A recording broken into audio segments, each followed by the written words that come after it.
अस्सलाम वालेकुम मेरी यूट्यूब फैमिली, कैसे हैं आप सब? अल्हम्दुलिल्लाह मैं भी ठीक हूँ। तो आज है जी नाइट मेरी रूटीन।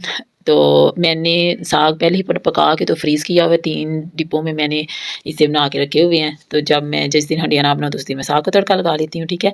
तो ये मैंने साग को तड़का लगाया था, वो जो सब्ज़ लहसुन होता है ना उसकी पूकें डाल के ना, पूकों के समेत वो जो पीछे होती हैं वो सारी डाल के उसके साथ तड़का लगाएँ, आपको मज़ा आ जाएगा। इतनी मज़े का साग बनता है उसके साथ, उसके फ्लेवर ही बस और हो जाता। तो मैंने वो उसमें ऑयल डाला, ऑयल डाल के तो मैंने वो डाली लहसुन डाला, सब्ज़ लहसुन डाल के तो फिर मैंने उसको तड़का लगाया, तो बहुत मज़े का बना था। मैंने ना साथ उसकी रोटियाँ बनाई थी मकई की। तो ये थी मेरे मोहम्मद मुआज़ की फ़रमाइश, तो बिल्कुल देसी पंजाबी स्टाइल के साथ मैंने बनाई थी। मैं भी अभी सीख रही थी इस दफ़ा, तो माशाल्लाह बहुत अच्छी मेरी रोटियाँ पकी थी। तो फुल गर्म पानी मैंने लिया था, उसके साथ आटा बड़ा मज़े का मुलायम सा बन गया था, तो रोटी बहुत अच्छी बनी थी मेरी। आप भी इसी तरीके से फुल गर्म पानी करके ना तो उसके साथ आटा गूँदें, तो बड़ी मज़े की रोटी बनती है उसके साथ, बड़े आराम से।